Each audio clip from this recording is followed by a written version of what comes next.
के सर के पास, परमानंद सर के पास बहुत अच्छा ज्ञान है और संचित भंडार है, लेकिन समय अभाव और यह विषय बहुत विस्तृत है, इसलिए उन्होंने अपने बातों द्वारा संक्षिप्त में इस विषय पर प्रकाश डाला। इसके लिए सर का धन्यवाद। और अब इस कड़ी को आगे बढ़ाते हुए हमारी भूगोल की शिक्षिका प्रतिमा सुमन जी हैं, उससे मेरा निवेदन है कि इस विषय पर अपने शब्दों में आपको रुचिकर जानकारी दें।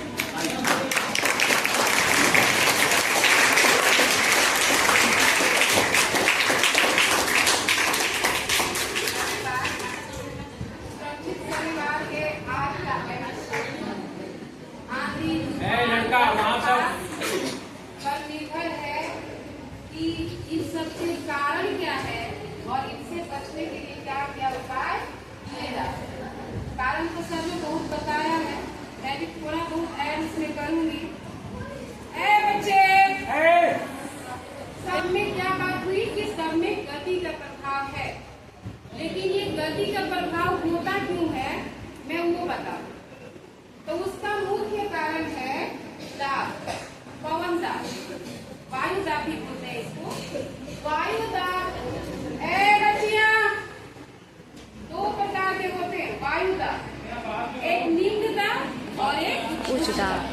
हवा हमेशा उच्च दाब से निम्न दाब की तरफ चलती है। अब बात गति की है कि निम्न दाब जो उपस्थित हुआ है वो कितना ज्यादा। निम्न दाब कम मात्रा में होगा तो हवा की गति कम होगी, निम्न दाब अगर ज्यादा होता है तो हवा की गति तेजी से आती है, क्योंकि हवा बहुत तेजी से उस जगह को भरने के लिए आती है। निम्न दाब होता क्या, पहले ये भी जान ले बच्चे। निम्न दाब में वायुमंडल जो होता है वो गर्म हो जाता है और गर्म होकर वायु ऊपर उठ जाता है।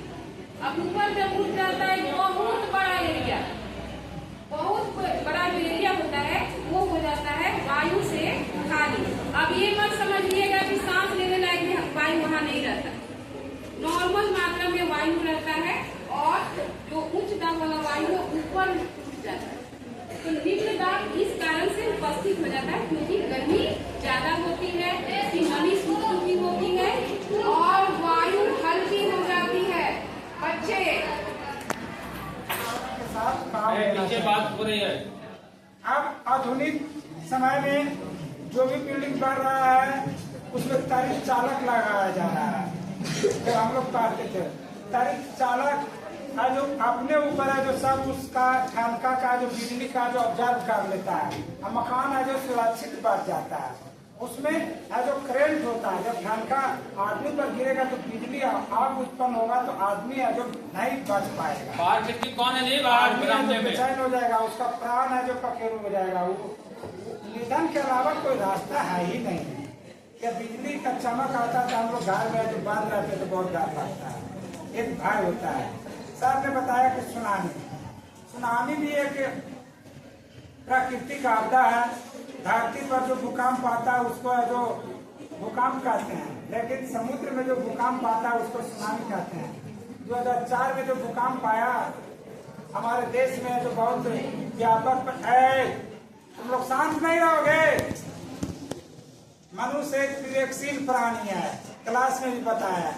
शांत रहने में पैसा लग रहा है। हाँ देखो बिजली भी आ गया, अब शांत रहो, बहुत आराम चांदी हो गया तुम लोग।